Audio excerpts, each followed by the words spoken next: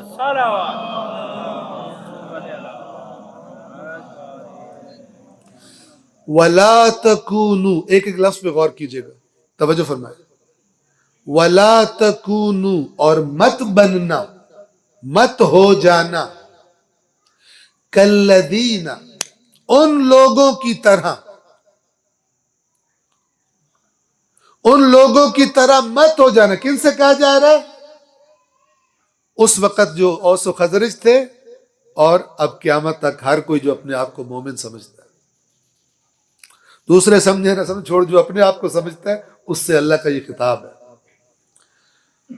یعنی امت مسلمہ سے اللہ کا خطاب ہے.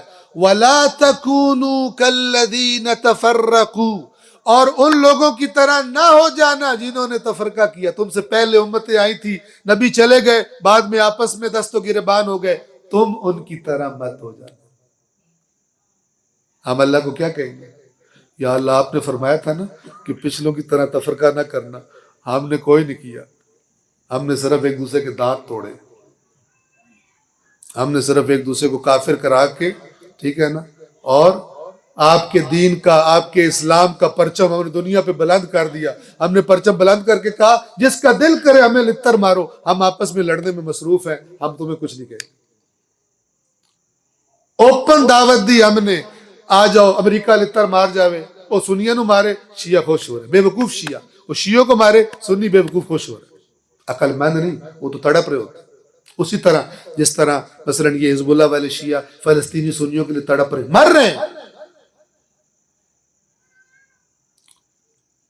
اور کتنے احمق ہے بعض لوگ, اور کچھ سمجھ نہیں آتا, کہتے اے بچو رلے ہوئے نا آپس میں, ابھی تک نصر اللہ رلے ہویا اسرائیل دے نال, ہن وہ شہید ہو گیا, ہن بھی رلے ہوئے نال. اب ہو سکتا کہہ گئے وہ کتنے چھپ کے اسرائیل میں ہی چلا گیا, وہاں موجیں کر رہے, ایویں نہ اڑا دیتی شہید ہو گئے. جس کی پہلی اینٹ بے ایمانی کی ہو, وہ پھر آسمان تک دیوار بے ایمانی کی بناتا, قبول نہیں کرتا. کب قبول کرے گا؟ جب اسرائیل کا لتر اس کے اپنے سر میں پڑے گا, تب اس کو یاد آئے گا نہیں نہیں اے گل نہیں, او گل ٹھیک ہے. جب تک نہیں ہے لڑو. وَلَا تَكُونُوا كَالَّذِينَ تَفَرَّقُوا وَاخْتَلَفُوا, اور ان لوگوں کی طرح نہ ہو جانا, ہم ہو گئے, ہم نافرمان ہیں اس آیت کے, ہم نافرمان ہیں ان ساری آیتوں کے. ان کی طرح نہ بن جانا. ہم بن گئے. کن کی طرح؟ کالذین تفرقوا، جن لوگوں نے، جو لوگ فرقے فرقے بن گئے، گروپ گروپ بن گئے، واختلفوا، اور تب اختلاف کیا، من بعد ما جاءہم البینات، اس کے بعد کہ جب ان کے پاس اللہ کی طرف سے واضح دلیلیں آ چکی تھی، روشن دلائل آ چکے تھے. بینات کنہیں کہتے ہیں؟ بینات یعنی واضح اور روشن باتیں. آج اس امت کے علماء میں اتنی جان نہیں ہے کہ اس آیت سے ڈریں، سارے مل کے بیٹھے، تمام مسالک کے لوگ بیٹھے اور ایک ضابطہ اخلاق بنا، کہیں کہ یہ چیزیں اللہ کی کتاب میں بالکل واضح بیان شدہ ہیں، یہ سب مسلمانوں کے لیے، اور جن باتوں میں اختلاف ہے ان کے لیے کوئی ضابطہ اخلاق بنائے. توجہ فرما رہے ہیں؟ ان کے لیے کوئی ضابطہ اخلاق بنائے، اور پھر سارے اکٹھے ہو کر وَاعْتَصِمُوا بِحَبْلِ اللَّهِ جَمِيعًا، پھر دشمن کے سامنے ڈٹ کے کھڑے، پھر اللہ کی مدد بھی اترے گی. اب آپ مانگو دعائیں. میرا آپ سے ایک سوال ہے، پاکستان جیسے سونے تویز کہیں اور ملتے ہیں؟ ہاں، چلے، وظیفے، دشمن دور کرنے کا وظیفہ، یہ سارے وظیفے لے کے جاؤ نا ذرا ادھر فلسطین میں، دشمن دور کر کے دکھاؤ، پھوکے مار کے دکھائیں کر کے. دشمن اس کے دور ہے، اس کے نیڑے بھی کوئی نہیں جاتا سوائے اس کو جس کو اللہ نے توفیق دی. چاہے تو صحیح بم مار مار کے طبیعت سیٹ کر دے، چاہے تو صحیح. سارے تویز دینے والے بھی اور یہ روحانی کرنے، ان سے کون یار تمہارے مرید تو سٹوریاں سناتے ہیں جو معجزہ ہویا، میں اتھے گیا تو جو پتہ نہیں کینسر میرا ٹھیک ہو گیا تو فلان. عہدے کیوں نہیں جاندے اسرائیل آل؟ عہدے بھی تو زخمی ہوئے پہ نا، عہدے معجزے بھی کھاؤ. میرا اپنا تعلق پیروں سے. وہ ایک بابا ہی ساڈا، وہ اپنی ریت دے بندے نو نا پیسے دیندا ہے کہ جس لے مرید آون نا جمعے والے دے تو معجزہ سنانا ہے. مینوں خواب وچ رسول پاک آئے، انہاں آکھیا میرا پتر فلانی جگہ تے بند ہے، اون دے کول جاؤ ہر مرض دی شفا ملے گی. بے ایمان پیسے دے. اور ہماری عوام قرآن نہیں پڑھ کے راضی، سٹوریاں بڑی سنتے ہیں، اے معجزہ ہو گیا، اے معجزہ ہو گیا، ساری عمر ایویں گزار دیتے. صرف پیر ہی دیسی ککڑ کھا رہے ہوتے ہیں، ایک غریب اپنی چمڑی لا کے انہوں نے دے رہے ہوتے ہیں. جو اللہ کے نیک بندے ان کی بات نہیں کر رہا، لیکن یہاں کمرشل، ادھر دین بھی بک رہا ہے اور ادھر ہر شے بک رہی ہے، روحانیت بھی بک رہی ہے. خدا بندہ یہ تیرے سادہ دل بندے کہاں جائیں کہ سلطانی بھی عیاری ہے، درویشی بھی عیاری. ہر بندہ دو نمبر. پیر صاحب کو لایا جناب، پیر صاحب الیکشن کھلم ذرا تھاپڑا مارو نا. پیر صاحب نو پتہ ہے ایک نمبر دا چور ہے خبیث، تھاپڑا اللہ پاک کامیاب کر. او بے ایمان بھی اے چھوٹا جہا ہدیہ جی چیک کا یہ رکھ لو، نہ چیز تھوڑی شان اچھی ہے، بے ایمان بھی چپ کر کے رکھ لو. چور کے امر نہیں انل منکر کرو، کہو چور دیا بچیا دعا تینوں بعد دساں، پہلے جڑی غریبہ دی چمڑی لائی وہ تو واپس کر. ہے جرت؟ کوئی جرت نہیں، کیونکہ چیک کی کوئی نہیں ملنا. چیک یہ پہلے کر چکے یہودی عیسائی، ہم نے کوئی نئی ایجاد نہیں کی. اپنے نبیوں کے بعد اپنے دین کی رڑی نکال چکے ہیں پہلے، ہم کوئی نئے نہیں ہیں. میں بہت معذرت چاہتا ہوں، آپ کو عجیب لگ رہا ہوگا، لیکن ادھر آپ دیکھیں کتنے مر گئے ہیں. ہم کیا جواب دیں گے اللہ کو؟ مولا علی جیسی شخصیت کیا جواب دیں گے؟ انہوں نے کہا تھا یہودی عورت جو مسلمان حکومت میں رہ رہی تھی اس کی پازیب اتر گئی، غیرت سے کوئی مر جائے تو اس کو ملامت نہ کرو. اس علی کو کس منہ کے ساتھ کھڑے ہوں گے جا کر؟ مولا تھوڑا جشن منا کے لنگر میں بڑا مٹن پکایا سی، میرے کو خوش ہو جاؤ. ان لوگوں کی طرح مت ہو جانا. میں بار بار کہہ رہا ہوں، ہم ہو گئے جنہوں نے واضح بینات آ جانے کے بعد آپس میں تفرقہ کیا، الگ الگ ہو گئے. وَأُولَئِكَ لَهُمْ عَذَابٌ عَظِيمٌ، اور ان کے لیے عظیم عذاب ہے. کس بات پر؟ الگ الگ ہونا. یہ الگ الگ ہونا بہت بڑا جرم ہے. قتل زنا سے بدتر جرم ہے قرآن میں تفرقہ، امت کو توڑنا. اور یہاں پر بیٹھ کے میں تقریر تیار کرنی ہے نا، ادھر میں ٹچکر لگاؤں سنیوں کو نا بڑا نعرہ لگے گا، ادھر سنی بیٹھے میں ٹچکر لگاؤں شیعوں کو بڑا نعرہ لگے گا. ٹچکریں اللہ لگائے گا، اور اللہ جس کو لگائے گا نا اس کی طبیعت سیٹ ہو جائے گی. پلاننگ کرتے ہیں، لطیفے بناتے ہیں، طنز بناتے ہیں.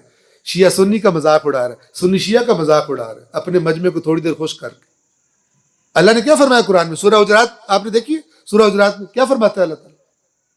یا ایھا الذین آمنوا لا یسخر قوم من قوم، اے ایمان والو ایک قوم دوسری قوم کا مذاق نہ اڑائے. ادھر ڈٹ کے اڑاتے ہیں، سمجھتے ہیں ثواب مل رہا ہے. اللہ کے قرآن کو اٹھا کے ڈسٹ بن میں پھینکا ہوا، آیات کو سمجھتے ہیں ہم بڑا اپنے مسلک کی خدمت کر رہے ہیں، دوسرے مسلک کا مذاق. لطیفے بنائے ہوئے ہیں، طنز بنائے ہوئے ہیں تھوڑی دیر چسکے لینے کے لیے. شاعروں نے 2 نمبروں نے ٹکے کمانے کے لیے شاعریاں لکھی ہوئی ہیں، نفرتیں بھڑکانے کے لیے. اے ایمان والو، یہ قرآن کی آیت ہے، کسی کے دادے کی شاعری نہیں ہے. یا ایھا الذین آمنو، اے وہ لوگوں جو ایمان لائے، جو بھی اپنے آپ کو مومن سمجھتا ہے اللہ اس سے کہہ رہا ہے لا یسخر قوم من قوم، ایک قوم دوسری قوم کا تمسخر نہ اڑائے. عسیٰ ان یکونوا خیرا منہم، ہو سکتا ہے جس کا مذاق اڑا رہے ہو تم سے بہتر. ولا نساء من نساء عسى ان يكن خيرا منهن، نہ عورتیں دوسری عورتوں کا مذاق اڑائیں، ہو سکتا ہے جن کا مذاق اڑا رہی ہیں وہ بہتر. ولا تلمزوا انفسکم، ایک دوسرے کے عیب نہ نکالا کرو. ولا تنابزوا بالالقاب، اور ایک دوسرے کو گندے ناموں سے نہ پکارا کرو. بئس الاسم الفسوق بعد الایمان، ایمان لے آنے کے بعد یہ گندی حرکتیں کتنی بری ہیں. ومن لم يتب فاولئک هم الظالمون، اور جو توبہ نہ کرے یہی لوگ ظالم ہیں. یہ سورہ حجرات کی آیات. میری بات تمام. ولا تكونوا كالذين تفرقوا واختلفوا من بعد ما جاءهم البينات واولئک لهم عذاب عظیم، ان کی طرح نہ ہو جانا جنہوں نے واضح باتیں آ جانے کے بعد تفرقہ کیا، الگ الگ ہو گئے، اختلاف کیے. اور قرآن کی خوشخبری کیا ہے؟ وَأُولَئِكَ لَهُمْ عَذَابٌ عَظِيمٌ، ان کے لیے عذاب عظیم. اللہ کا قرآن نہیں بدل سکتا. آپ کو پتہ ہے ہم سے کیا کہا گیا ہے کہ جو بھی روایت آئے رسول کے نام پر، اہل بیت کے نام پر، پہلے دیکھو قرآن کے مطابق ہے یا قرآن کے خلاف ہے. اگر قرآن کے واضح بیان کے خلاف ہو اس روایت کو قبول نہیں کرنا. پھر کہہ رہا ہوں اس میں کوئی شک نہیں کہ اختلاف ہے، لیکن اس اختلاف کا طریقہ کیا ہے؟ مہذب علمی انداز میں عالم، جیسے کہ آیت اللہ خامنائی کی بات میں نے آپ کے سامنے رکھی، عالمانہ انداز میں بات کریں. جن کو پتہ ہی کوئی نہیں، نہ تاریخ پڑھی ہے، نہ قرآن پڑھا، نہ حدیث پڑھی ہے، جو بھی خطیب چٹکلے لگا کے سنائے اس کو مزہ آ جاتا ہے. کتنی دلیلیں ایک مسلک کے لوگ اپنی عوام میں دیتے ہیں، ان کو خود بھی پتہ ہوتا ہے کہ دوسروں کے سامنے ایک ٹکے کی دلیل نہیں ہے یہ، لیکن جو میرے سامنے بیٹھے ان کو پتہ سوری کوئی نہیں.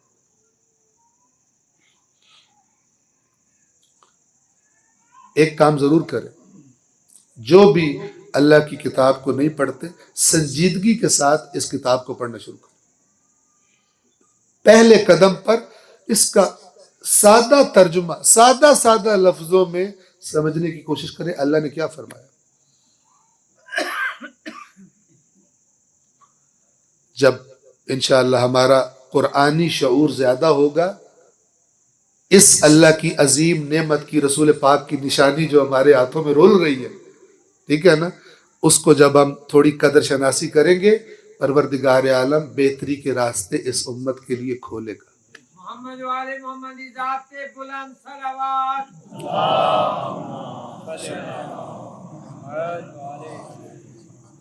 بہرحال یہ درد دل تھا اور درد جگر تھا اور درد قرآن تھا، درد محمد مصطفیٰ تھا، درد اسلام تھا، جس کو آپ بھائیوں کے ساتھ شیئر کیا ہے.